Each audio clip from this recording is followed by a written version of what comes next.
Now, we are going to open the regular planning board meeting of July 13th. Welcome, everybody. Take a motion to open or I guess I do a roll call first. Sandy Turner, Peter Here. Horton, Brian Fry, Here. Sarah Creighton, Chris Olney, Here. John Harden, and Here. Gordon Brewster. So I think Deer Hill is first on our agenda. I'm surprised it's on the agenda because we told Mark we were going to not submit until next month. Right, but I think we continued the public Yeah, hearing, yes, so yes. we have to take a motion to open the public hearing. First of all, let me just see who's online. Can somebody online ensure that you can hear us by unmuting and saying yes? Yep, I can hear you. This is Brian Leland. Excellent, thank you so much. It's always good to check before we get deep into things. Okay, so I'll take a motion to open the public hearing for what number Deer Hill? One Deer Hill Road. So moved. Okay. Second. All in favor to open the hearing? Aye. Okay, great. And now we're going to take a motion to continue the public hearing to our next meeting, which is July 27th. 27th. So I'll take a motion to continue the public hearing for One Deer Hill. Yep, so moved. Second. Second. All in favor? Aye. Close the hearing. Second, you move it. Oh, no, we already continued. I guess that's fine. Okay, so the next thing on the agenda, struggling with the screen again, is 14 Summer Street. And so I'll take a motion to open the continued public hearing for 214 Summer Street. So moved. Second, all in favor? Aye. Okay, thank you. Welcome, Tom. Great, if you can bring us up to speed on where things are, and Mark, you have some documents for us to review, I believe. Yep, so last week was a big week for us. We received our peer review comments from Bobrick. We met on Friday last week and just kind of went through the stormwater design, kind of how we have it set up.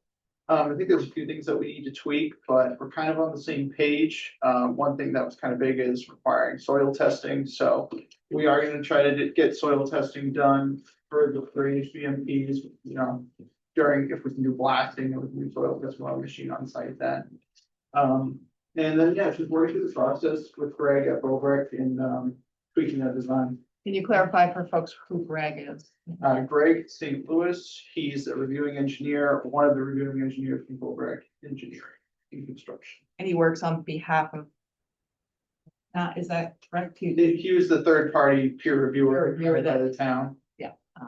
So people understand. Yeah, no, Okay, and Mark, you talked to Chuck about where we are with this. Yeah, we're in their review right now. As before, once the issues are resolved, they will issue the permit. He said right now, though, he can't issue the permit. yeah, we have to do, so one of the big things is soil testing on site. It's typical for any type of stormwater that we have soil testing done, so we'll just do that when we can get a machine on site, so. Yeah, just working through the process with them. Soil testing will give us a little bit more information, see if anything changes, but we're pretty optimistic with the design. Okay. So Mark, you have put together some draft conditions. Maybe you can walk us through those. Sure. That's what we just handed out. Are there any copies for the? I have one for the applicant. If others want to share, I only need extra copies. It's not to look on, we can. Okay. One for the side of the room and one for the other side. The condition would be on the third page.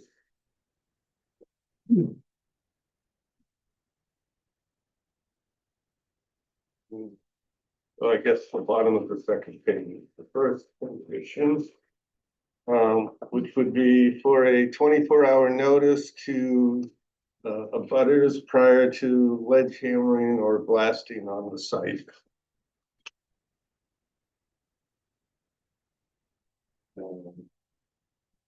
Second condition with erosion control shall be installed as shown on the plan, and the swale constructed along the Google property line prior to the work occurring on the site. The third one is no parking shall be allowed on the westbound side of Summer Street. That's the same side where the sidewalk is, and no, and the sidewalk shall not be blocked. The applicant shall comply with the traffic management plan approved by Mass Highway. So they have, in getting their driveway permit, they had to submit a management plan to Mass Highway. If you want, you can explain maybe. For the management plan, it's shutting down one lane. You'll need a police detail and it's the proper signage. It went through DOT, went back and forth through DOT, so we have everything up to date with them. The next one, if the wall heights exceed 4 feet, a fall protection fence shall be installed. It shall be a black metal fence of wrought iron in appearance. Which is similar to the condition for 208 Summer Street. If the applicant cannot construct a boulder wall in any location, they shall return to the board for review and approval of the new wall design. All exterior lighting shall be dark sky compliant. And then here we go with the stormwater. An application for a stormwater permit has been submitted to the Department of Public Works and a comment letter generated. If significant alteration of the lot is required to comply with the stormwater bylaw, the applicant shall return to the board for a modification of this permit.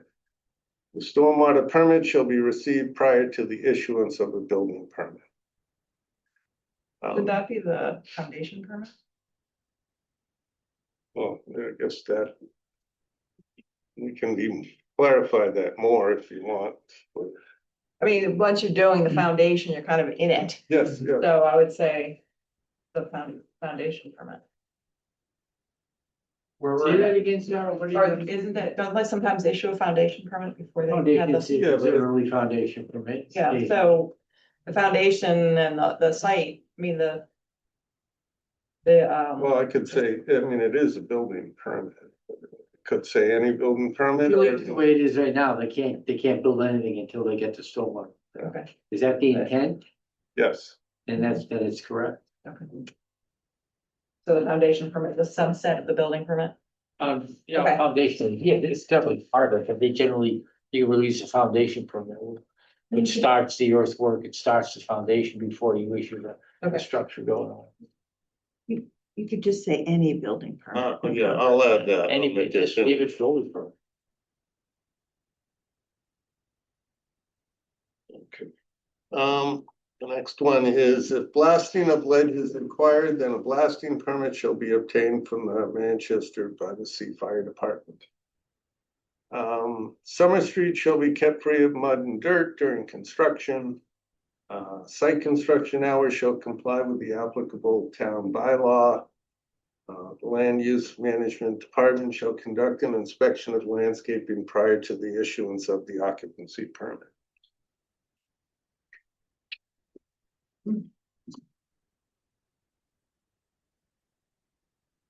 So for our minutes last time, we said that the DPW needed to review the stormwater. We need to clarify the modeling assumptions regarding land cover. That meant, We did that had to do with the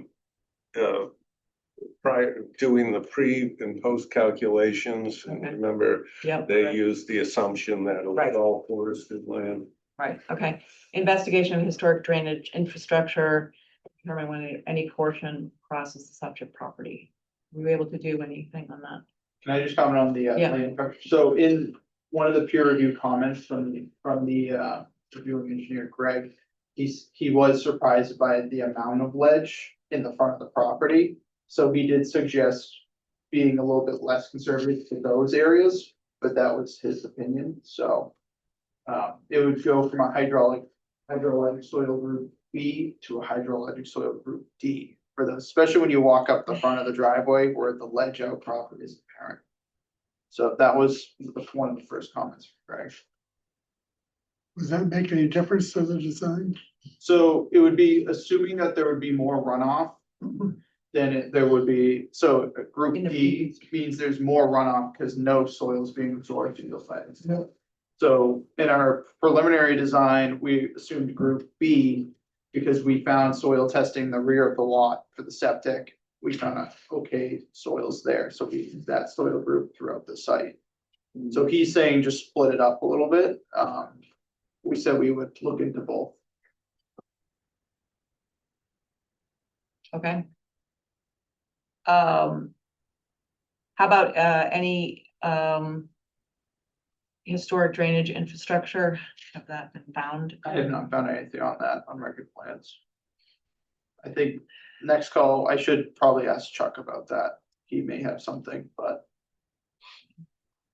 So Mark, if they do find, as they continue to move things around, if there are historic drainage, we should make Chuck aware that that's been If it's a town drainage thing, if it was somebody who ran a line from the But it would- backyard.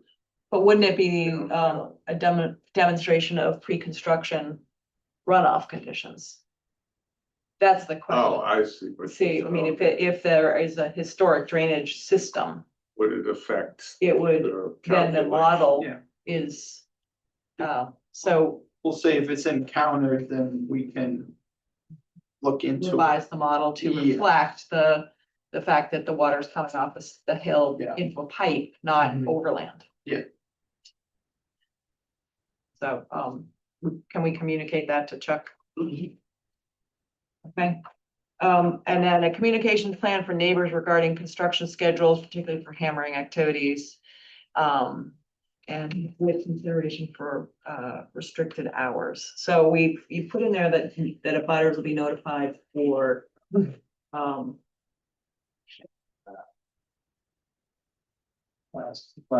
24 hours.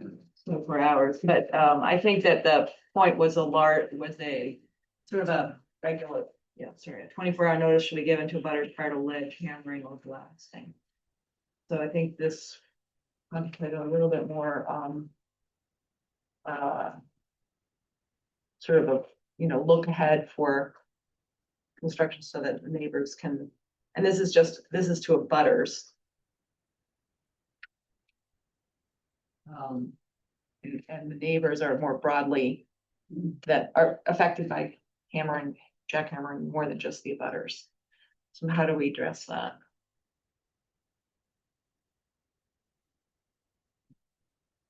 Ideas about how we, Well, it's gotta be some type of communication plan, right? Or Right. criteria that is included in that, is it?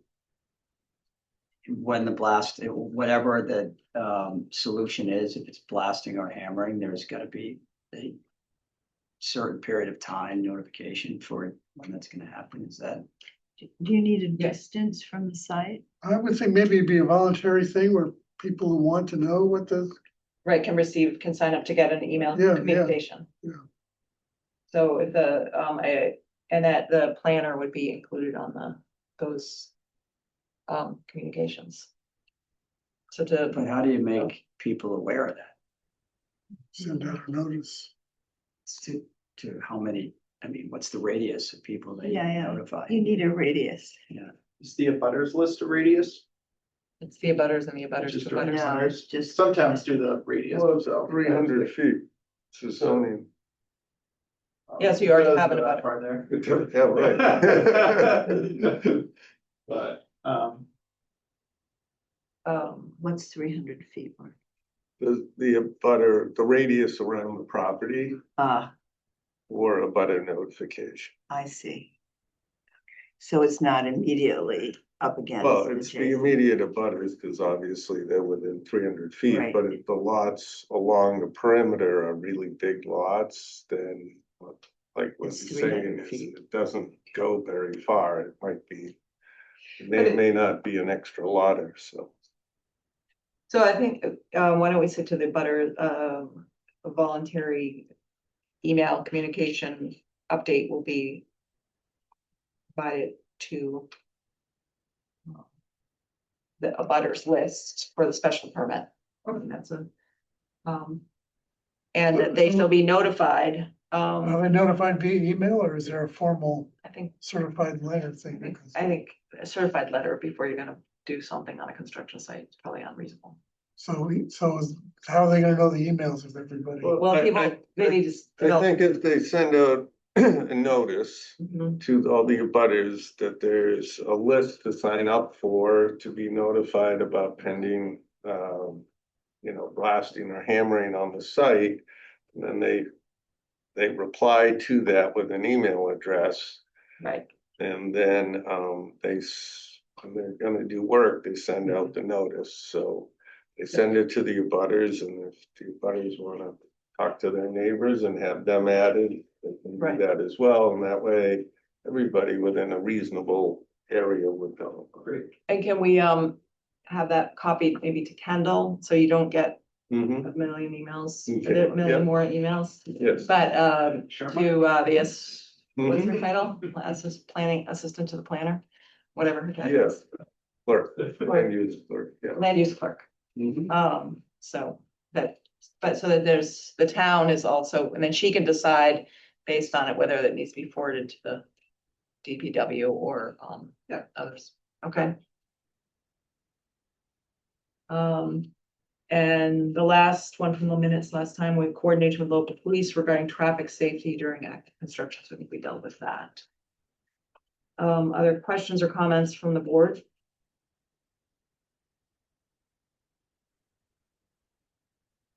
Are there any exemptions that we need? Oh, we have,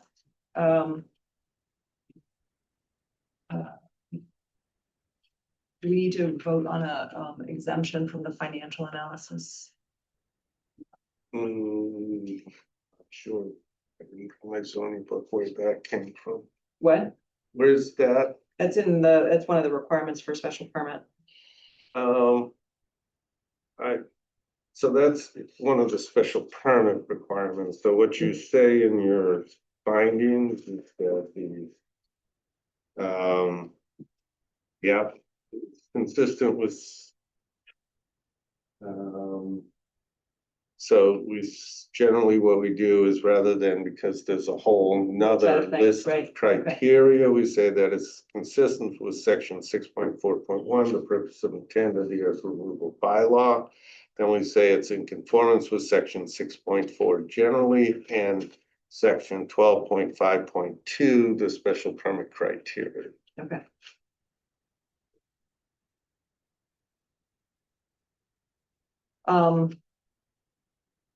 Okay, any other comments from the board, Rick? No? I'll take public comment. Anybody in the room want to make additional comments?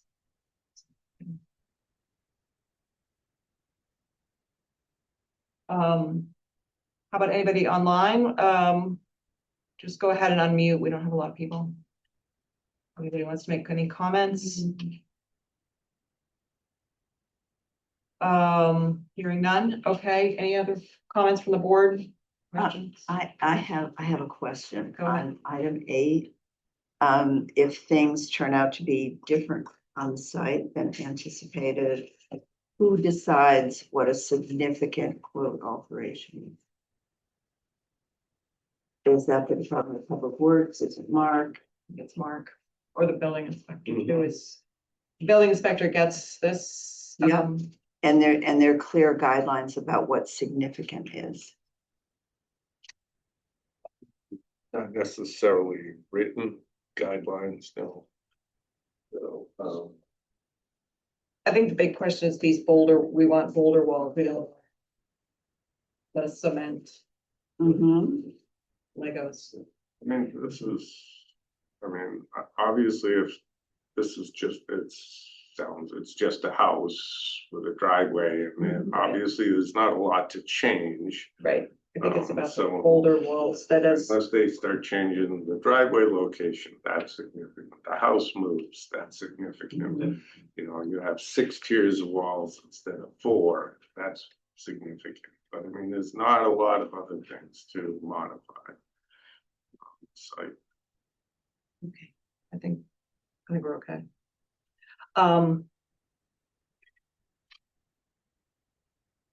Okay, any other comments besides those modifications? Hearing, okay, I think the first thing I do is to close the public hearing. Input portion of the public hearing. So I'll take a motion to close the public input portion of the public hearing. So moved. Second. All in favor? I, Opposed? Okay, any other discussion by the board on, the conditions as we've discussed? And I will, when I sign it, I will go through it, carefully. Okay, hearing none, I'll make a motion to, approve the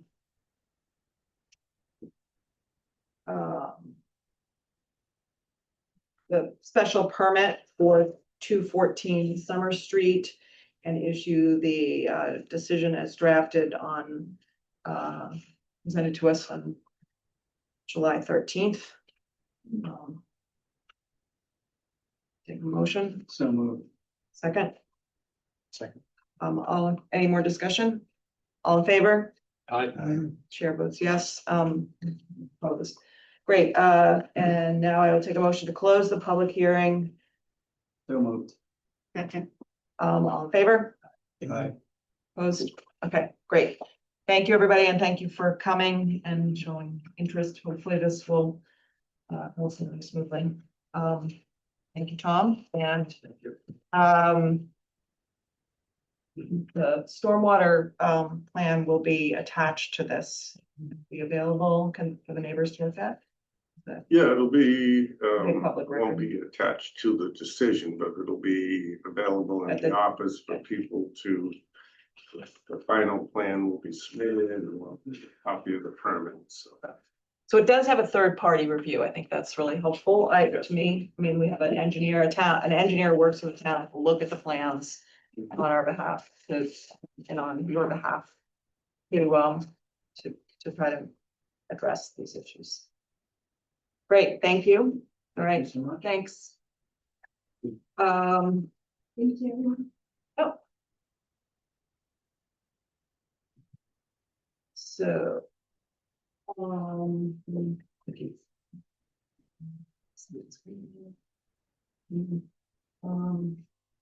Okay. Is Karen coming? I'm here. Oh, great. I'm sorry. Not my second screen. And did you, oh, Karen, you're in person. Where do you want me? No wonder I'm looking for you on the Yeah. screen. She's here. Welcome. All of That's right. Okay, gotta pick up my head. Want me to just go over here? Sure. So you sent me a presentation. Do you want me to film that up? We all have it. Good. Well, for the listening public. Do it with my screen.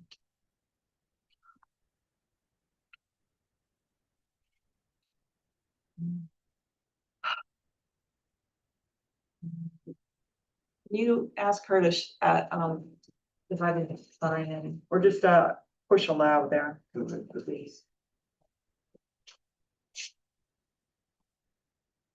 That'll work.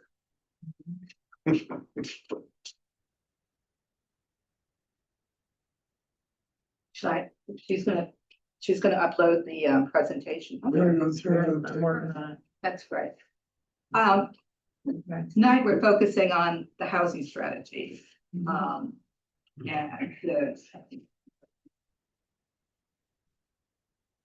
so I did include a the slide just kind of, that we talked about before, which was kind of the targeted housing needs. With the orientation, still focusing on rental housing for a variety of considerations. I should mention that in the plan, I do include references to the 2 large 40Bs. But as far as production goals, I focused on proactive strategies related to small infill developments and have not included those developments as part of the annual housing production goals, which are 11 units per year based on that 0.5% of the year-round housing stock, just to kind of give you a point of reference. But as we discussed in the past, there's rationale for certainly including home ownership as part of the housing agenda for downsizing and for starter homes, as well as handicap accessibility and supportive services.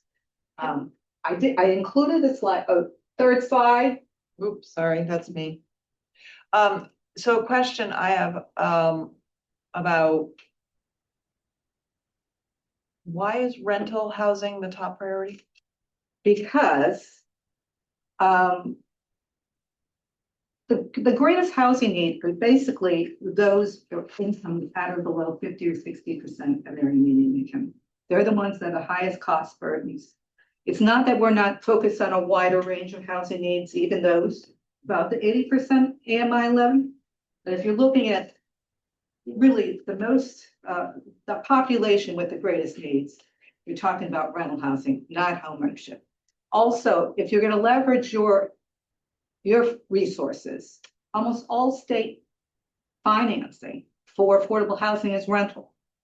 Also, as far as getting to the 10%, all units, as you know, in a rental 40B or development count, as opposed to only the actual units in a home ownership development, without being able to leverage other state financing, you are basically stuck with providing gap financing on home ownership units that can be high per unit, because basically it's the housing trust funds or CPA money, unless you're dealing with a larger development where some of the market units cross-subsidize the affordable ones. Invariably, you're talking about a smaller scale of development, therefore fewer units in a particular time frame. So that's why we also talking about a loss of rental units in the past, over the past couple of decades, 0% vacancy rates. So that was the kind of rationale for going with rental as opposed to home ownership as a top priority. Nevertheless, we do mention that starter housing is really needed and in the community, as well as opportunities for downsizing. So in a nutshell, that's why we've included rental housing. The other thing, and I think this is kind of an important underlying piece to this, even affordable units at or below 80% area median income on rental housing is needed. It's once again lower income tiers that are important, and you can get that with certain financing for rental housing. And the 30% of AMI, and there are people we document in the plan numbers for earning at or below 30% area median income, spending more than half their income on housing. They're in the community. So providing, potentially having a mission-driven partner, a nonprofit, targeting housing to these lower income groups using multiple layers of financing makes sense here, as opposed to some of these larger 40Bs. So Karen, I have a follow-up question. So I saw that the revised draft came in, haven't had a chance to go through all of it. But do you make a recommendation for how many units are needed for each of the income tiers that we're talking about? So no, I didn't break it down that level. I can do that if you want, but I didn't. It's, you know, basically you're talking about 11 units per year. And with a reference that units at the lower income tiers are needed more than anything in this community. And they're the most challenging to develop, without a doubt. But that's, you know, where the need is. Looks like we lost like 167 since 1990. Yeah, yeah, But when, that's 35 years. So that, I mean, that is, on, that number alone is a lot. But, I mean. it's a bad trend, Yeah, right? I Yeah. I have a question for you about the sort of administrative reason for the rental unit versus the ownership. So if there's an infill property and it has 5 units and 1 is affordable, and they're all rental units, does it count to the SHI for 5 units or only the 1? If it's a 40B development and 25% of the units are targeted those that are below, earning at above 80% AMI. Yeah. In a rental development, all the units count. 20% of the units are targeted to those earning at below 50% of area median income, all the units count. And on homeownership development, only the actual affordable units count. I see. But only if it's a 40B. Only it's a 40B, unless you have your own zoning that mandates a certain percentage, like you did with the with the, calling it the CHOD, you know, which that's up to 20%, but still not up to 25%. And those won't count. Yep. All, yeah. The other question I had, and is that the 2 large 40Bs are in our LCD without and don't have municipal services. And the master plan specifically, and our zoning and our plan, you know, our master plan says that the LCD is not for residential uses. How does that, is that relevant or it? Not in a 40B. Well, I know it's not in a 40B, but for the plan, is it, you know, it does, I didn't look at this at all because it came in. I was out and about today and I was So- I didn't have a lot of time to get to much before, and That's I was fine, on we'll vacation look at for it. part of the time, Yeah. so it's kind of like Hmm. hurry up. no, you've done a lot of work in a short amount of time. So my question, I guess, is you said you mentioned the large 40Bs, like what? I've included them in a couple of places. One is under the proposed, you know, kind of proposed projects under the subsidized housing inventory, just a simple description. And I updated some of the description numbers and some of the concerns that people had that I heard in the last meeting. I also mentioned it in the section on housing production goals, that the goals that are included for the 5-year goals are based on towns' proactive housing efforts, not the 40Bs, but also indicating that even if one of the 40Bs gets approved, you're over the 10%. If both, you're way over 20%. So I mentioned that there. Otherwise, I don't really mention them. Okay, If you'd like me to include them under the annual housing production goals, we can do that. no, I And we don't. get super coverage. I just think there might be a lot of community. Right. They're not kind I- Actually, I have 2 comments about that. First, the first one is, even if the 40BBs and are approved, that doesn't address the needs that we're That's right. discussing in the. That's really bottom line, the most important piece in all. But I want you to clarify something. I always had thought that once one project gets approved by the state, that gets us to safe harbor. But maybe that's not the case. That's not until the units are actually built and delivered that we get to safe harbor. And therefore, it might be possible we can have 2 unfriendly 40Bs going out at the same time. That's a really good point. Probably the first one getting you over That's a, you know, that's a state question on how they would, is it the. Technically. Shingle Hill has already been, the comprehensive permit has already been dealt with. Now it's just litigation. That would technically be the first one in. If that got you to Safe Harbor. I think it's a timing issue. Mhm. If in fact. The other development can get in ahead of it. Being solved, you know, the appeal being dissolved. It could probably get in. If it's afterwards, It lose. it's probably loses it. Yeah, So the answer is it's complicated. it's all behind. It's kind of like The timing thing. Seems to me there's an opportunity. Mhm. I remember this like a certain length of time that after the permit's issued that you have safe harbor, but since there's an appeal, I don't know how that affects it. Oh, the appeal has to be resolved before they're gonna give you any safe harbor. Right. Yeah, that has to be completely resolved. And I think there even has to, yeah, you have to document that it's been resolved in government.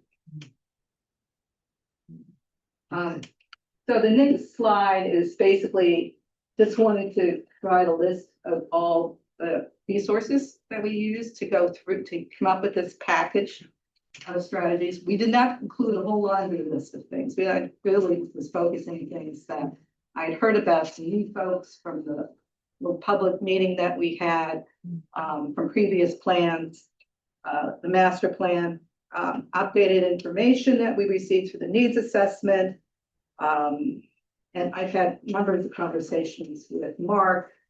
I did some interviewing, and then looking at what's worked for you as a community and what maybe has worked in other communities that and the lessons learned, and came up with basically the same categories of strategies that we had in the last plan. Some of the strategies are the same, some are different. Under capacity building, these are strategies that will help boost the town's ability to better promote affordable units. Obviously, bottom line, you know, real recognition, it's important to do more community outreach and education, and provide some examples of what might be considered. I think that maybe an expanded website would be a good idea as an example. Capitalize the Affordable Housing Trust Fund. You know the Housing Trust has some resources now, but given the implementation of this plan, it's going to need continued resources, and I kind of give examples of how other towns are doing that. We talked a little bit in previous meetings about how some communities, particularly those on the Cape, have provided CPA funding for projects that are even outside their area, but they think their community residents might benefit. That at least 10% of the CPA allocation each year should go directly into the Housing Trust Funds. Some examples of that. Continue to reach out for technical and financial resources. I provided a whole list of relatively new housing programs that have been developed, and one even on financial incentives for ADUs that's in the process of being developed by HLC. And this is both for the development side and even for the preservation side. And then we talked a little bit about this at the recent public meeting. It was obtain professional housing services, the potential for regional collaboration. Communities that do have a separate staff or consultant position that focuses on housing make more progress. I think that was specifically around the small plus The one, or the when we get a density bonus and you, by adding one or converting small. Well, that's part of it, but it's also in implementing this plan, you know, and other kind of monitoring the existing SHI. There's quite a bit that, you know, Mark has a full-time job. So it's hard to rely on him to provide a lot of support on this kind of work. I mentioned in the last public meeting that there have been some communities that are working together to basically contribute funding to support a regional housing entity or a person that can do some of the things that you talked about and we're concerned about, like making sure that units are more easily added to the SHI and are appropriately monitored. And some of the communities are doing it through a regional housing services office where they have consultants. You pay in for a certain menu of services. There's a lot of focus on monitoring in that situation. Or the Central Massachusetts Regional Planning Commission basically has like a circuit rider, a housing professional who works with a number of communities based again kind of on the services that the towns have, basically approved and are paying for to provide some real support. And those are working very well. You said that's a regional planning agency? Yeah, it's a regional. Which one? Central Massachusetts Regional Planning Commission is the one that has the circuit rider. And we talked about maybe that it's worth having a conversation with MAPC, given it has this subregion here. Or there are some, and there's some nonprofit organizations on Cape Ann or not too far away that have the capacity to do some of this work, but they, with probably added staff. And so you're basically maybe working with some of the other communities to get some added staff, or you see if maybe your fees could support somebody that's already on the staff or a part-time person. But it seems like some of the real concerns are, a landlord wants to convert one of the units to SHI. But given all the state requirements, it's a heavy load. But if you have already a ready renters list that meets all the state requirements or a ready buyers list that you can dip into, that makes the actual kind of having a deed restricted unit a lot easier. Also, if you add some subsidy, that's going to make the deal even sweeter. And that's part of one of the recommendations in this particular plan. And you just said that there are, or maybe you said there may be Cape Ann agencies that have capacity. Like Action Inc. could do it. Yeah, I mean, Okay. there are a couple Yeah, of we know others that they know how to do this stuff. They know what the rules are. It's a matter of, do you have staff capacity, the fees, getting some kind of an agreement, kind of really understanding what you need and what they might be able to provide. I think there's some real play in bringing on some people without having to bring on a staff person. Although you probably have some resources to do that, to bring on a part-time consultant. Anyway, and the next kind of category of strategies that we include is on zoning. I tried throughout the plan to highlight the progress that has been made, and in the zoning section in particular, because you've been busy. There's some bragging rights in making some progress. And so we're building on the recent changes we've really described in a couple of areas of the plan. And the first one is to promote the local initiative program. So this is also called the Friendly 40B. 40B is an excellent permitting tool. When you have kind of clear preferences and priorities on the types of projects you like to see, often you're going to need waivers of zoning.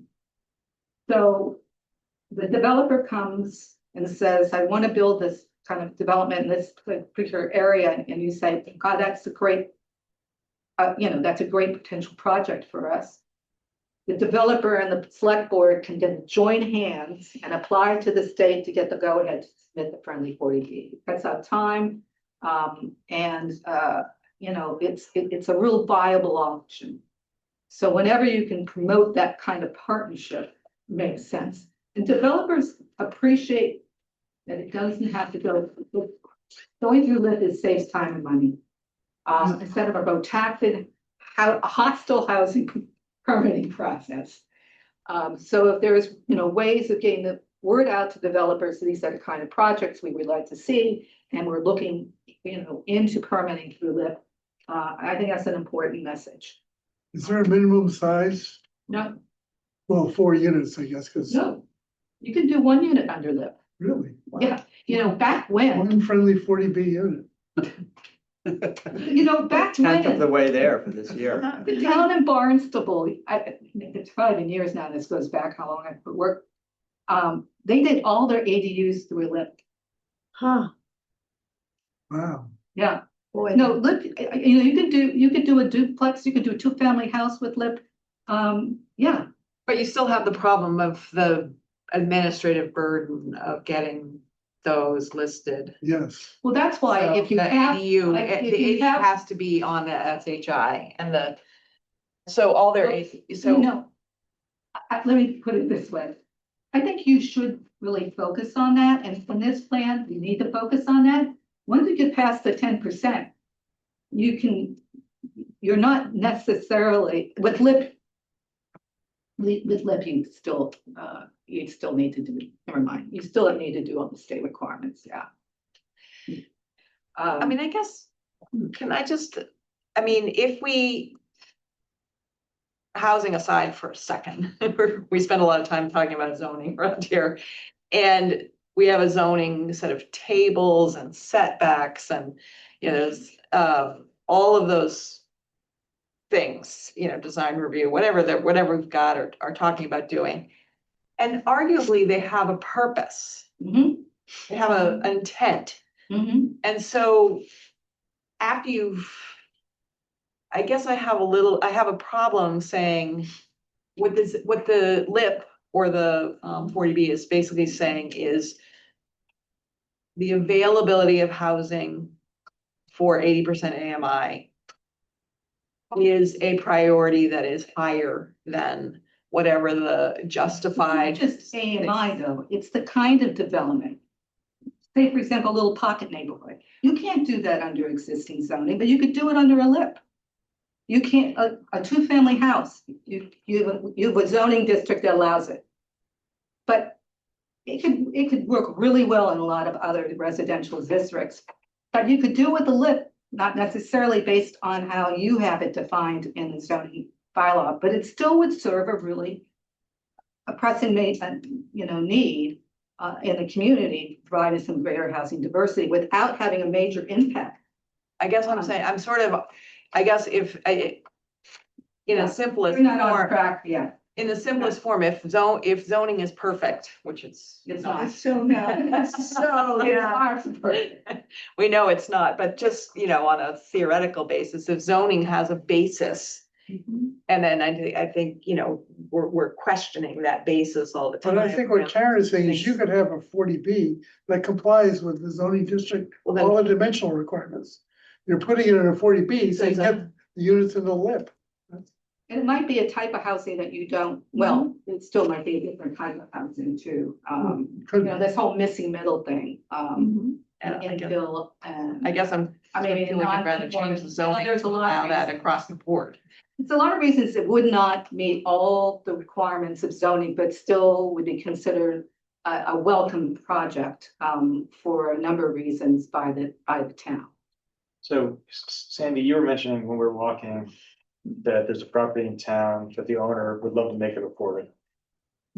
It's got half a dozen potential units in it. But they've looked into it, it's arduous, it's a pain in the butt, I don't want Yeah. to deal with it. If a group like Action Inc. Yeah, that's it, I get were that. set up to manage that, it could be done as a LIP, where Yeah. it's totally Yeah. within our setbacks, it's existing, whatever. But the use is not allowed because we're only allowed 4 units. Okay. So if it has six, Yeah. that might give us a path to doing that. But they were gonna have six, so you could. But it's currently not affordable.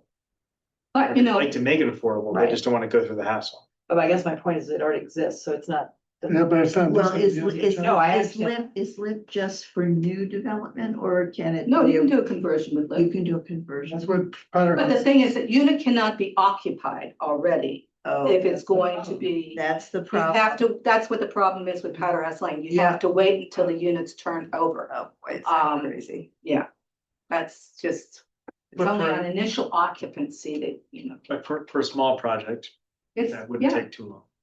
and 70% of the units would be reserved for those who live or work in the community too. Hmm. That's another benefit. And what I also propose in the plan is that, Alicia will get there, there's subsidies be considered. There's another incentive. So, okay. So, make additional changes to the general district zoning. Mark has told me that you are looking at other possibilities besides the Harbor Edge and town zoning, town center zoning. Further modifying the accessory dwelling unit bylaw by potentially going at over 1,200 square feet, given some of the large properties in the town, there might be some real benefit to doing that. Encourage more housing diversity with design guidelines, and we're looking at some of the housing units that I've already kind of mentioned. Starter housing, special needs housing, converting existing housing, small pocket developments, bungalow, cottage clusters, live workspace. I mean, some of this is allowed, but it's constrained in the zoning bylaw and two-family homes, with design guidelines. These things can be amenable with the neighborhood. You were mentioning that there was some concern before about houses all looking the same. Some of the bylaws that I've seen have actually a list of architectural features and say, you must include at least 5 of these in each house. That really does come up with a design it's not cookie cutter, and it can reflect the historic architecture that you already have in this community. So those can be helpful. And also, the more information you can put out there for developers makes them, I think, an easier life for them. Development strategy, basically, we're talking about supporting small scale infill development and conversions. And I know that a number of years ago, you put out a notice of funding on availability to try to attract property owners, developers, to actually creating some affordable units. Did you put that in the plan? Yes, a couple places. And particularly under this, and what I'm suggesting is that the subsidy that's offered be greater, and that you have this technical professional ability to support new development and you pushing through the LIP process if other existing zoning or proposed zoning doesn't work. And so that's like kind of a big recommendation. I mean, this stuff is not easy. It's not a slam dunk. But trying to put the pieces together that'll get you some, infill development, smaller scale, but still works, and provides greater affordability and diversity in the community. And then make suitable public property available for affordable housing. We have to include that as part of the plan. And Mark has provided me with some language that I will insert into it, which I appreciate.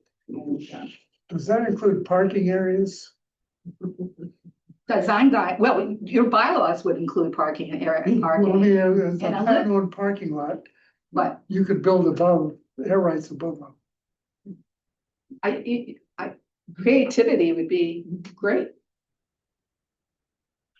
And then that's it. Basically, next steps is I need approvals from both you and the select board. And we submit, once we have that approval from the select board, we can submit the plan the next day to HLC.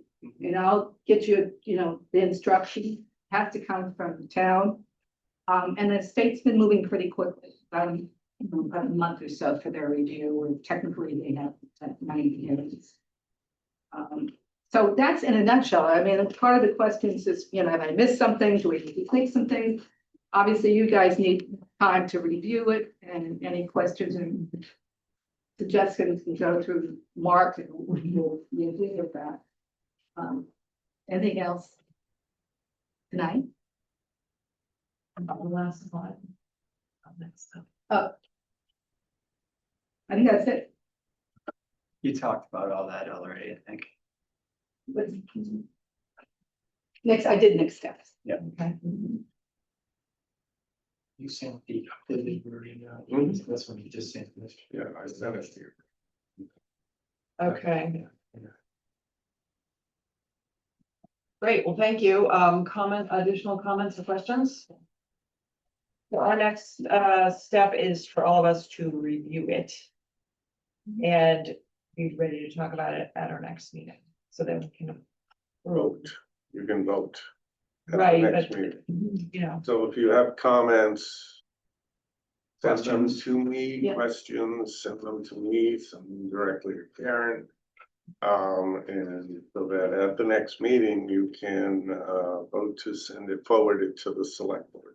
Okay, I think we have the select board meeting tentatively the third of August. Yeah. But it's kind of a fast-paced process, but it works to your benefit to get something into the state sooner instead of later, given the projects in the pipeline. Okay. Okay, Thank you very much. Thank you. Mhm. you be in touch. Yes, okay. Thanks for coming. Yep.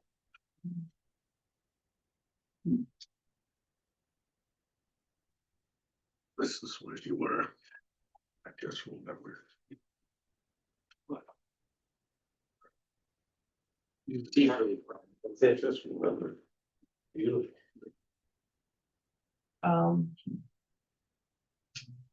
Okay, so the next thing on our agenda. I have some questions, Sarah. Absolutely. So much information in there, so much data, and from which is deriving now, when we're into actually creating the plan. What happens when the plan gets created, accepted by the select board? Does it? Where does it go? What happens to it after that? it's in a file. Well, so she does It's not one reference, of those that fits on a shelf. yeah, well, she does reference in this report that the items that have been completed since the last one. So things do happen. Yeah. I don't know if it's because of this report, or it's just a coincidence, but it do happen. Yeah, the plan partially is a way of monitoring what you've done, which is why the state would like it to be updated every 5 years. And so, and it also sometimes, a community may not be aware of like what is missing in their community. They may not be aware of, certain strategies or things. I mean, your community is fairly small. You have a lot of of people who are well informed here, who are proactive about things. So it's maybe some of that doesn't necessarily ring as true here as in other communities. But I mean, some of the statistics she provided was pretty glaring, like how the housing prices, that whole mid-range of housing It's prices gone. is gone. And then it spikes at 1 million and goes up. 1,000,003 is the median. That hasn't been, those numbers are not inflation adjusted. That concerns me. I keep saying that, but not to say that 1 million is not, whether it Yeah, was, it's a lot. it's still a lot of money. But that spike, she's very haphazard on that spike, and I worry that, I guess my point is, these are problems that have been longstanding rather than the steep curve that is represented in the plan on some of those numbers is overstated. Well, It doesn't mean that it's not still a problem. right, I don't disagree with that, but I think that the steepness of that line is very significant. There is inflation involved, but inflation up until the past 2 years of that 5 years was pretty Yeah, it's controlled, 2%. right? Yeah. Yeah. But also there's some other, speaking of data, there's some really interesting data as we move through the process of building the Essex Elementary School about the student population in our schools.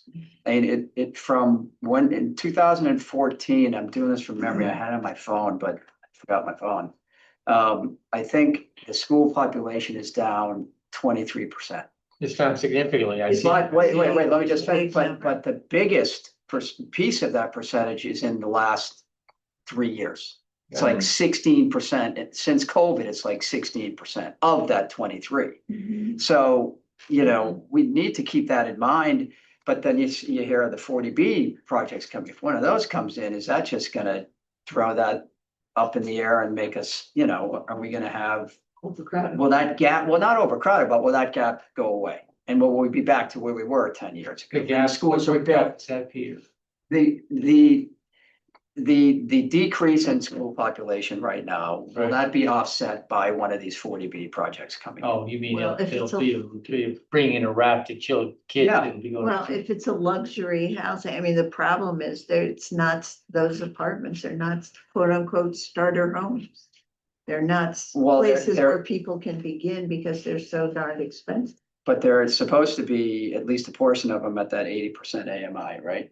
So, and that I think it requires a household income of $123,000, which is $50,000 lower than what Manchester's average household income is, Yeah, so. But wasn't there a discussion about a gap being like what a Yeah. household with that income could afford is like 800, 900 grand. I That mean, was the well, low end of the Yeah. AMI. It's, yeah, I mean, I don't know. I just So- think it's the 40B projects need to be considered in this, because what's the likelihood that both of them are gonna go away? In some shape or Well, form, what right? I'd like to think is that with the housing production plan can help assess what these 40Bs should be. Right, Mhm. density wise, yeah, yeah. In terms of goals, but in terms of what they should be, that's where, you know, Well, in the case of Gordon Woods, they're starting. So this is a negotiating Yeah. point the town can take. This is what our needs are. You're not meeting them with this 40B. So you're gonna have to change that or we're gonna say no. And it becomes an unfriendly, Well, yeah. that'd be, well, well, in their case, then it we can becomes say a no, 4 or because 5 it's year just, process. we can, they're large because it's far exceeds, sure. and then they can come back. Well, it becomes a negotiation. at the They come moment. back with something that meets our, Yeah, it's, meets our needs both Yeah. in scale and size, and So they start at 285. I mean, it's like, that's come on. nuts. yeah, so this is where the negotiation can, we need something to be able to negotiate from. And that's what this And that's data what this provides is. us, yeah. So Yeah. I wanted, I do think this timing of the two 40Bs is important. So if we have, you know, if the town reaches a agreement, sort of a friendly 40B with the Gordon Woods folks, does that then just negate Shingle Place Hill, or is? I No. don't know, this is the big question. She was unclear Oh. about that. And if we, No. and furthermore, if we get 11 units in 1 year, we have safe Safe harbor. harbor. Do you only have to do that for 1 year? And we do 22 in Every 2 year. years. Right, right. But 11 units sounds so insurmountable at the pace we're going right now. I'm Well, being I mean, that serious, could be right? Powder House Lane. It sounds Right, achievable. right. It's That's surmountable. exactly Yeah. right. Between Powder House Lane and Gar's Apartments, I mean, you've got 40. But your SF, he's not gonna get an SHI. Well, He's gotta go no, through the but whole process. if he gets help.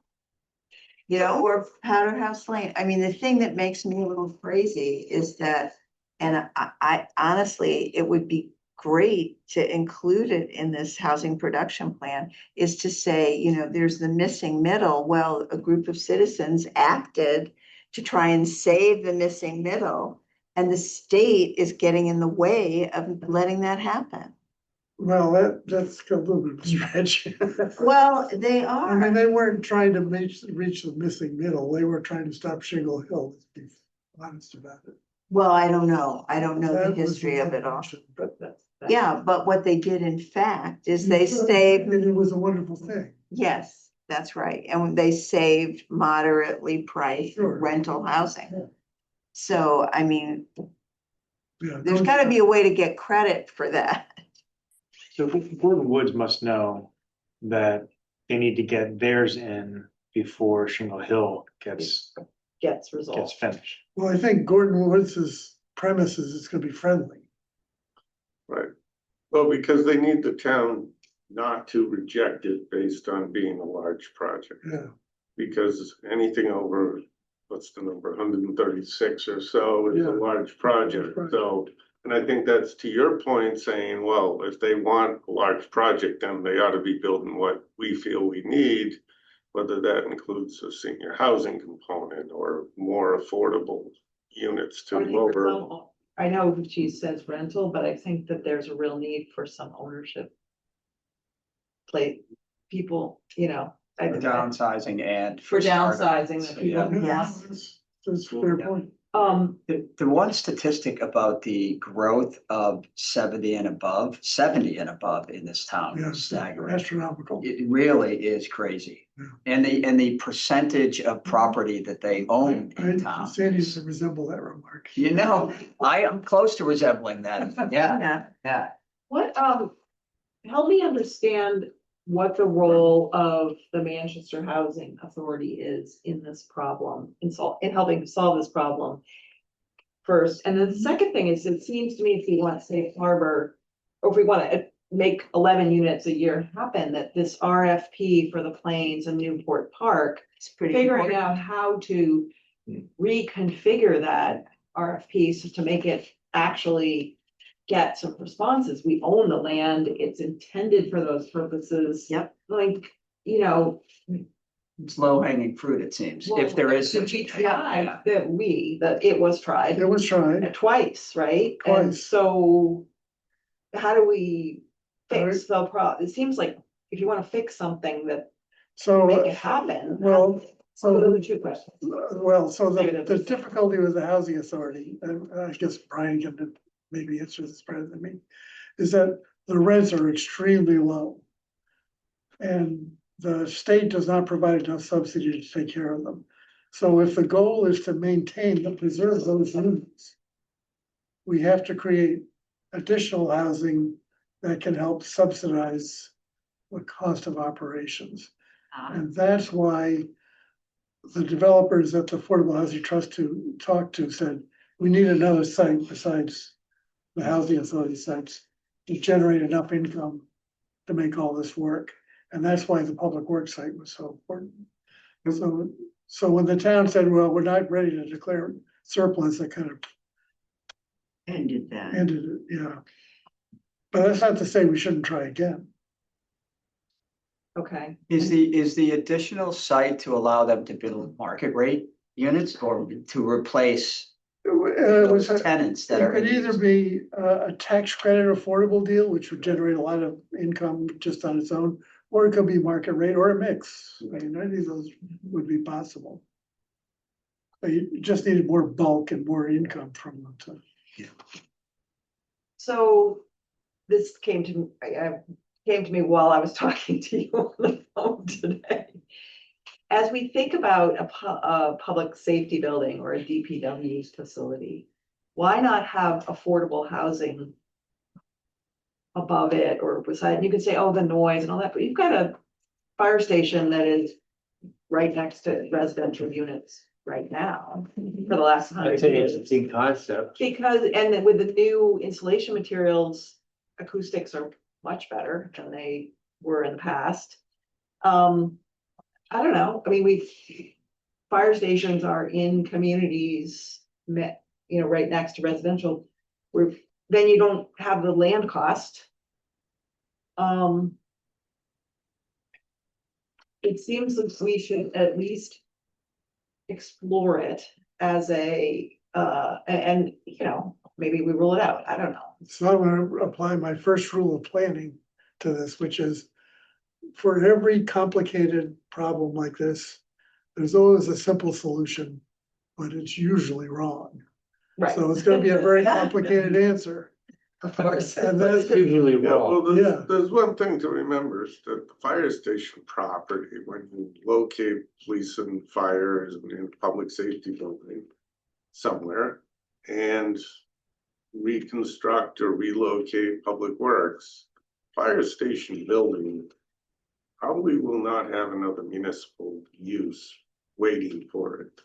So that site itself could be a good site true. for a housing. That's been talked about. The thing is, it's kind of down the road. Down the road. It's down the road, but it still, needs to be considered and kept in the back of, or at the forefront of everybody's mind that that site, unless because it's on the edge of downtown, the preference would be to use it for some other commercial downtown related use, but if that doesn't appear over the next few years that you want something else there, housing is a good spot. That's a good spot for an affordable housing development. And if you put the parking underneath, have 2 or 3 stories of housing above, because of the brook does flood. You don't want to put any housing. You can put a marina behind it. And a marina, that's right. Well, that would drive the cost of the units. That'd be on. Is there anything, the idea of trying to attach housing with the fire or the police?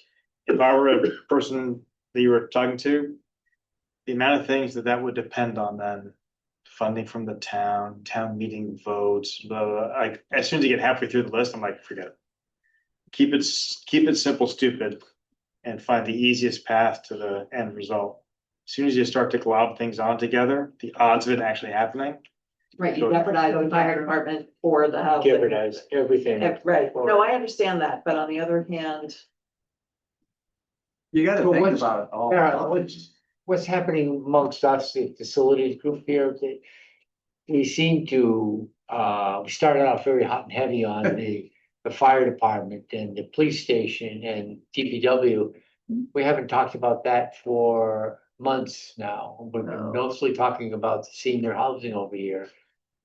you mean the, Enterprise. then the senior. So the senior and. Not senior housing, excuse me, the senior. No, no, okay. That was the funny stuff. I know you would. But That so, same problem. so what it need, from my perspective, sitting here listening to for the last 8 months on that facilities group. If we did have a really stalwart plan of what parcels are available in town and what they would be best used for, whether it's repurposing the fire station or actually developing, tear it down, build something new, but actually have a plan in place so that we can move forward with it. Right now, that DPW is here, it's there, fire department shifting with it, police department goes wherever it goes.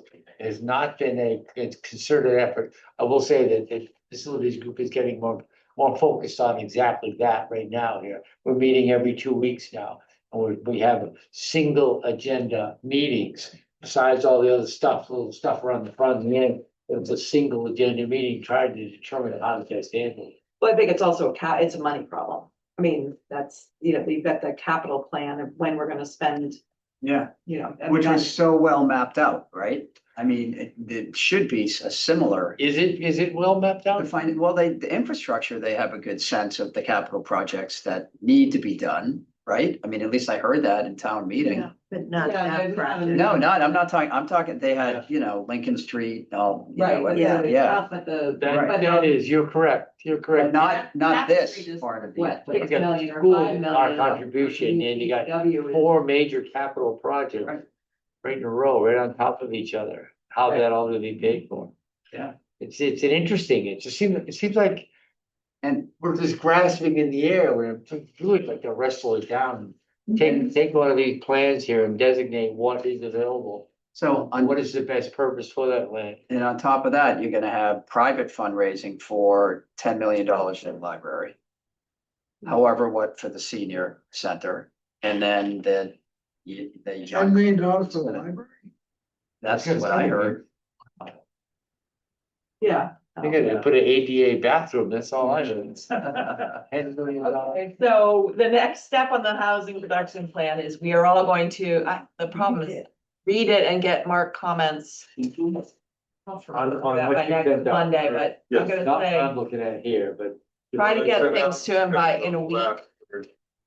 But I know that's, I'm thinking, I'm gonna say Tuesday, because I just don't have time between now and I think I needed it last weekend. So I looked at the first 3 pages and she has a really good Good summary, summary yeah. in the first 3 pages. I know, but we really should, Yeah. I mean, There's and maybe 90 we should divide it if it's too big, maybe we should kind of divide it into chunks and so that somebody, that we all read I'm gonna read all of it. you're gonna read all of them. Yeah, we should, I can't wait. okay, excellent, everybody's gonna read all of I it. just have one quick question. If the town model, the town owned, like friendly nonprofit model, whatever. So if just 25% of that is actually like affordable units, say there's 30 units, all 30 of those count towards SHI. Yeah, If it's a rental. If it's a rental, yeah, if all of them are rentals, but that's right. I would say interesting. How many units have we added to the SHI in the last 3 years? None. Right. That's it. I hear 11 a year and it's like, No, we've also gone down, right? We lost Yeah. 167 in the last Well, 30 years. No, not, Those no, are not affordable. affordable. those were rental, yeah, those are just rental. Yeah. Well, some of them Because may they're have in been. perpetuity. MHA has 4 vacancies right now, so that's a big priority. We're trying to fill those. So What is that? the housing authority, they've, because of the turnover situation with the executive director and some mismanagement, it's 4 vacant units that they're prioritizing getting filled, so. But they're counted on the SHI. Yeah, they're already Right. counted. Yeah, they're already counted. So there, we don't currently have 0 vacant. So is the Beverly Housing Authority being helpful? Yes, So that might be something we can engage with. absolutely. Yeah, I guess that's the thing is that as you guys are doing things, is there a way that we can get some of this technical assistance for people who Question. wanna have 1 or 2 or wanna have that 4-unit development with the 5th as the bonus. So that brings me to some of our liaison reports, one of which is I'm the MAPC rep from Manchester, and I don't go very often because so much of their stuff is not relevant to small towns. They talk about, the last one was about transportation hotspots. The crowd was partying on it. Really? But there was one, like, on the map of the entire region, there was one like hotspot in Manchester, and it was as if AI must have generated it. Yeah. As if, I don't even remember where it was, but I looked at it and thought, I don't think that's a hotspot. It was, but anyway, so I didn't go to that meeting. But the rep, Ellen, has asked now twice, to have a meeting, so I'm hoping you and I can do this to say how can we help you? And I'm gonna say this. Services. This issue Yeah. around, SHI. as, Yeah. about the smaller units and, we'll see, that's my response, Yeah, so. that's a good idea. But I think they really want projects that they can partner with us and get paid for. But, Yeah, that's a lot of Well, what we'll they be- want is they we'd be willing wanna to pay for it. submit a proposal and, right, yes, that's what they want. right, so, but we can. And so I guess the question is, what other things, if anything, it seems to me this is the priority that we would want their help with. And I'm, the general comment of.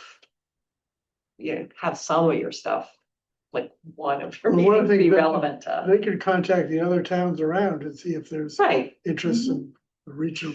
but they wanted us to join a grant for $50,000 to find out what Essex is doing, and I was like, well, we could call up Essex. I mean, Lisa O'Donnell is in my contact list. So. Okay, so that was one update. The other update I had,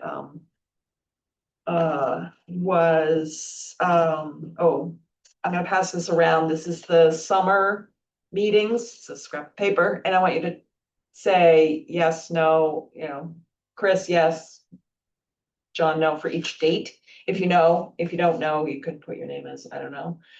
Just because we want to try to not have both meetings in August, we tend to cancel at least one of our meetings.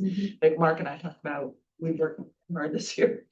So that's, if you could take a moment and look at your calendars. The other thing is, when we had our retreat, one of the things that came up that Mark mentioned is that the select board wants us to work on, the short-term rental. And I think what we should do is send them an email and say, what's the problem you're trying to fix? So that we then have, no, it's a general bylaw, so they could do it themselves, but they've asked us. But I'm entirely unclear about what the problem is they're trying to fix. So I had that similar discussion, but yeah, we need to see how many complaints they get. It's been very few, but but I think there's a bigger perception that there's a problem, but again, not really sure. So I think that's a good thing. The other thing is Tony has mentioned, I don't believe I've received anything from him in the past. He's mentioned that some towns not only do a general bylaw change, but they also add something to the zoning as well. So that's why I think it's trying to have the planning board kind of get involved in that. So What's the problem and what's the outcome that is wanted? Prohibit them, encourage them, regulate them.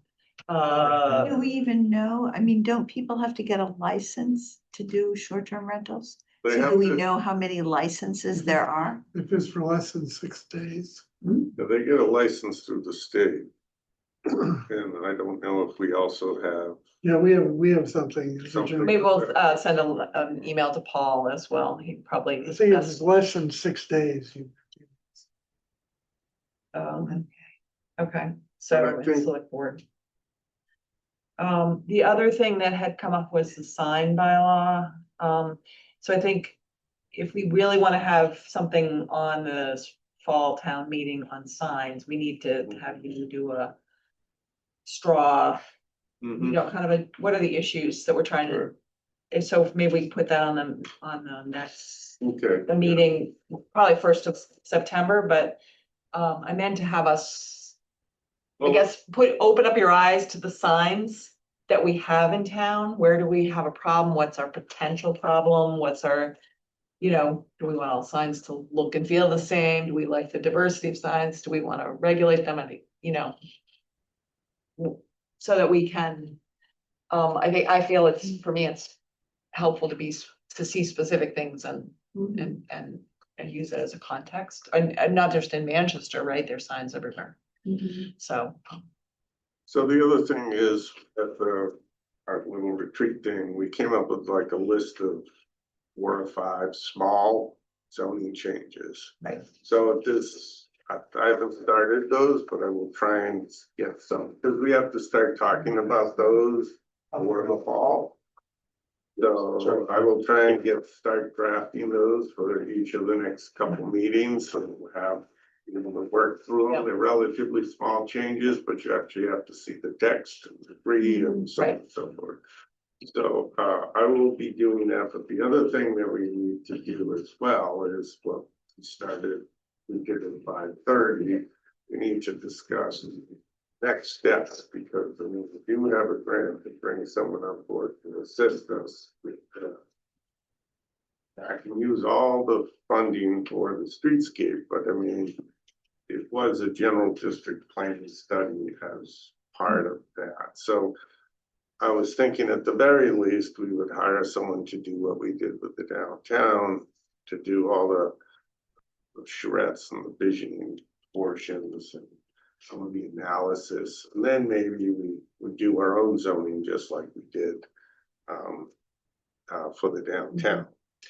So at the end of the last meeting, at the walk around meeting, when you were getting copies, we kind of did a short debrief and said, we had identified the sort of the Norwood Brook Street, you know, change some of that from general to D1 or Mhm. D district.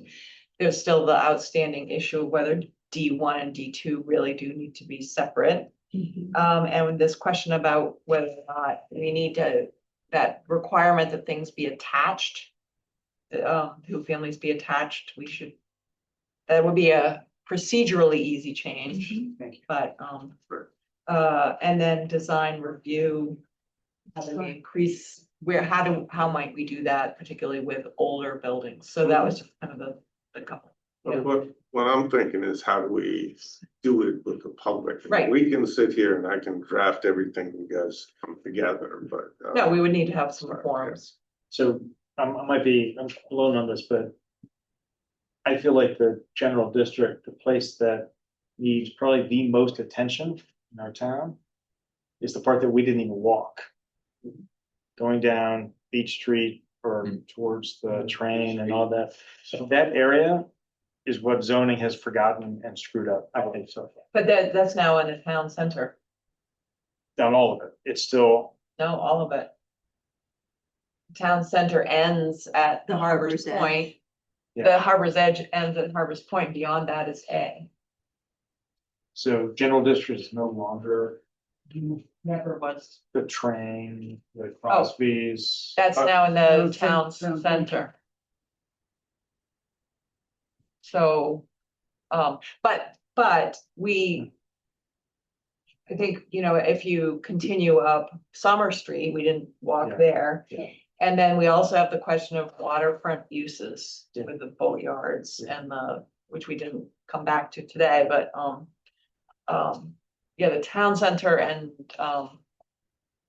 Harbor's Edge go to Harbor's Point, but then it's AA beyond that. Beyond that. But I like your idea, John. The question you asked is what do we want, which is really a visioning thing. What is it we're trying to achieve in a zone? Yeah. Let's just take general district, then you say. So I think. I'm not sure we need to answer that right now, but I think that That's part of the noodle process. that around, what's the outcome? And then we can muck with the wording and the changes. Can I put two more things out there? Yeah, of course. The more I think about it, the more the fact that we don't have a demo delay part of our ordinance. Yes. Honestly, I kind of look around and I fear for some of the buildings in our town that may not be in great shape, they may not be really historic, but the character of them, the potential of what they could be, which is much worse potentially. And I don't see much of the downside of doing it.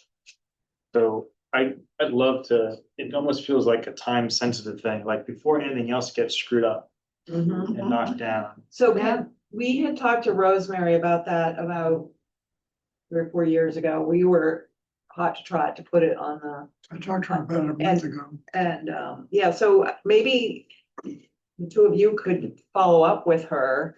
I know, John, you've been talking to her about it, but say, okay, what do we need to do? Let's work together. Let's have a joint meeting. Let's have them come in. So the historic commission has been meeting on that. I did not make their meeting last Thursday, but it was on their agenda to discuss that. They kind of had selected a period a little bit older than 50 years. They were looking like a 1920s or 30s kind of as the cutoff. But, you know, again, they're fairly supportive. They've done a little bit of research about other communities, you know, how many properties in the North Shore, some of the communities that had some information have been saved. And so their feeling is even if it's just one every so many years, that might get, whether it's saved, whether it's moved, whether the plan gets modified to, even if it gets torn down, to replicate it, but in a new structure that kind of looks, has that same thing. You know, it's a tool you can use. It's another tool to get better design, better, you know, better result at the end. So they were supportive of, I don't know what they discussed on Thursday, but that was something that they were very supportive of doing, so. So we could try and, for the next agenda, since really the only hearing we would have is your continued hearing. And the follow-up for the final review with, the housing plan. We could maybe have Rosemary, or have a joint meeting. Yeah, I think, Or- you said you talked to her about it, so I think, you know, whatever we can do to, I think. I mean, I think it sounds like a good idea and, we know how to get things done, written hearings. I think this is not a zoning bylaw, but a general bylaw, Right, but, which makes it easier. yeah, so you still have to put it out there. I think people would, I think town meeting would go for it in a heartbeat. The demo delay, What? the demo delay, yeah. Yeah. Throughout town though, not just in the historic. Oh, absolutely, yeah. Yeah, Look at it has to ones apply outside. for, you can't target it to a certain area. Last thing, Yeah. is it possible in our town that someone could build a fence that is 12, 16 feet tall? It's considered a structure as far as I know, and anything over 6 feet would need a building permit from the building. But that's our, Right, correct. otherwise it's by right. But I think that- after, Why do you ask, John? No? I thought Because there was on Beach Street out there, it came up. I have a friend who's been, I don't know if the right word is victim, but been the victim of a situation that is awful. Yeah, Oh, I think I know what you're talking about. And 15-foot high. higher than that. Just about, I don't know exactly how high, it's really freaking high. And he got a building permit and all that stuff, but it's, and I was like, there's no way that's allowed in our town. I'm gonna go look in the ordinance. Really, There's a, So it's 8 feet. there's a mass general law about a spite fence. Hmm. But you gotta hire a lawyer, you gotta spend 30 grand just to uh, get anywhere. It seems like something we should have. Yeah, Logical. Yeah. fence I bylaw. gotta,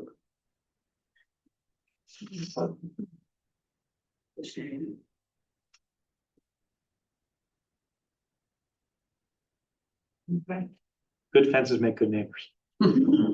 or not, Or the not. case may But a be. good fence bylaw. makes good neighbors. Yeah, there you go. There you go. Can you pitch a water balloon over the top? Can you put a basketball hoop on the fence?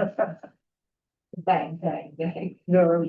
Okay, Fence height, huh? You know, we any other updates from folks, or I had, oh, I have another thing, Gordon, and, I guess, and John and Mark, how did the, design review? It was horrible. Not with the, I meant the process, not the. It actually was, It was very simple. Obviously, it was, Yeah. we had a friendly here doing the presentation, so, and basically he very much contributed to this design criteria, so everything was met to the letter of the law. And it was great. Peter was there.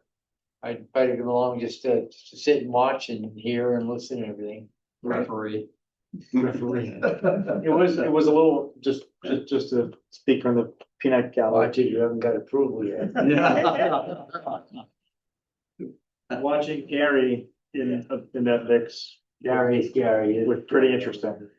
I had to explain to my client afterwards. He was like, what was that whole? I'll explain. We're still being recorded, right? Well, we only had 2 people volunteer to serve on it, so. But it went quite fine. It was, should be, we had an agenda, we followed the letter of what we had to cover, everything. We had prepared notes and had some notes and asked John and you. And so do you need to meet again, or are you done? We are done once Gary is writing up, I wrote my notes, I gave them to Gary to now formalize them. Waiting for the chairperson to finish this. What board's the charity? of me. So, wait, so Gary, Of the committee. so that was my question, who was Of the gonna committee. write something up? Gary, Gary wrote a draft. did he do something yet or not? I would say no. Cause I haven't received any. Okay, We so, wanted to meet again this Friday, which I can't do, but. so and then just, let's agree. make sure he gets it to us so we have it in the packet before the next meeting.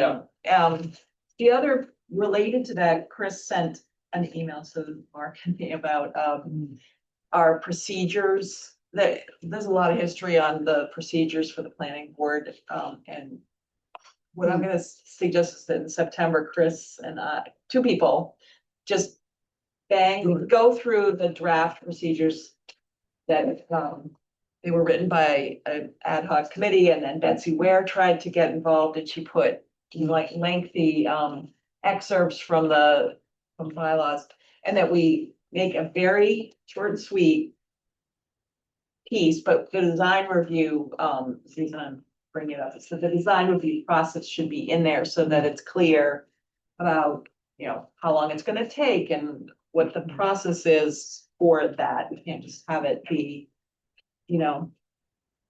Endless. Planning board shall and the designate So- the chair of the. I know we had talked about Gordon not meeting. But, Well, but, not meeting again. yeah, but this is my, I thought Gary was gonna write something up really quickly, I thought you were gonna review it, and I thought we were Still gonna, waiting. so. Would it be better if John has revised drawings? To schedule a quick meeting? So, To review the revised drawings, and then I can draft a 1 paragraph. Thing to the board, to you the could planning still need, board. you need a formal assessment of what we wrote. I wrote them, it was very, very short. Yeah. The only thing we really talked about of any major concern is just separating the buildings a little bit to give them a little more breathing room between. Yeah, Basically, They have that to was be it. attached. well, I mean, We so. went through everything, we went through materials, But 6/6, 4/2, 4/1, 3/1. we talked about just creating a little more individuality. Yeah. And we gave a Individuality. bunch of suggestions, but so my question is. Right. In order to move the Keep it process moving. along. And rather than wait for some various memos, because we don't need those memos, what we need is the revised drawings. Yes. To say, you've been responsive and we're okay with that, and we're I forwarding. mean, you could have To a the meeting by planning Zoom board. to do that. So my question is, I think, Now between John and me. I think that is a more expeditious I way would of agree with doing you. it, because at the meeting, everyone was like, oh, okay, let Gary write, and I was, but it's been, what, 2 weeks now? Yeah. And, I think that's a better way of doing it, we just figure out, Yeah, I'll let you, time. you need to communicate that to yes. Gary and Chuck and see if that makes Well, sense. he should, And then, I mean, it's, Yeah, I think I we're mean, it fine. literally took me probably 15 minutes just Yeah. to take my notes and put them in an email and format it. Yeah, okay, so I Yeah. think Mark makes it, because let's try to get it in a timely way before the July 27th meeting. Did everybody tell me what And your? our updated drawings for the. Yes. You know what you gotta do. no, updated drawings. Because if we want to try to take the Design time off in review. September, in August, then closing out Deer Hill Yeah. at our next It meeting could be done. makes sense. good to do. Yeah, So there's are no you- reason to not, I think. Sarah. I'll try and do Thank you. that meeting. Okay, looks like, before, not I won't be Friday. back until next, I'm going to California for 5 days, so I won't be back till next Tuesday, Okay, so, oh, you're Okay, thank you. leaving, yeah, so, leaving Thursday. yeah, so I can't post the meeting then. make a practice not asking if people are gonna be away. Right, I can't do it. But you can meet with Gary. Okay, anything else? I want. Oh, minutes. He's meeting with Oh, you. yes. Yes, minutes. Let's get those done. I can't. I have minutes of the housing Shouldn't- production plan meeting, That's four. public forum. I mean, you can post it. That was, okay, the June 17th Housing Production Forum was just Chris and me. So I think we have to just designate it as a informational meeting, and it's I did watch it, if that helps. Yeah, that's, The whole thing. oh, wow. Okay, so Chris, you approve? Sure. Okay, as Chris and I approve that. I don't know procedurally when you do, and the other one is the 22nd. Let's see, I think everybody was here. I didn't see any. Anything wrong with it? So that means Peter Morton moves to approve and Sandy Bodger Turner seconds. Any amendments or concerns? All in favor? Aye. Great. Anything else? All right, Motion to adjourn. motion, so moved, Second. second. All in favor? Captain Duffy's. I'm gonna call him. Good to see you, Alan, I. Go to town. Gonna undo all my swimming. Yeah. Two of you can't leave. We'll see you there. It needs to be posted. It needs John. Maybe, I might, You're not playing paddle or? No, he wanted to. Oh, Really? I think I won't be there. That's, no. No, I don't. Downtown? Which is what, Still 8 need o'clock? One go more there? And project. then, Afternoon, I'm free. so I won't be. With him. What do you think of the? Because you're the planning board. Yeah. I think you're the chair. You're the chair. You run Not done things. till November. He wants to be chair. I asked Vinny today, No. he didn't know. He just assumed. You're the representative. Assumed. Yeah, for this board. You should be- Why don't I just write the report? then? I wrote it already. Well, All I did is said. I know, I read. I heard though that's that, fine. you know, But my they're point is, if you don't need to write a report, you need to take one. early in the spring. That means, That's fine. that means something's been put in. Absolutely, I'm with you. We only have Gary. Yeah, exactly. Who was the one? I can say that. Over there. I I thought it was you. No. I'm the one who wrote the sign that's over there, looks like it's written by a 2-year-old. I was like. Yeah.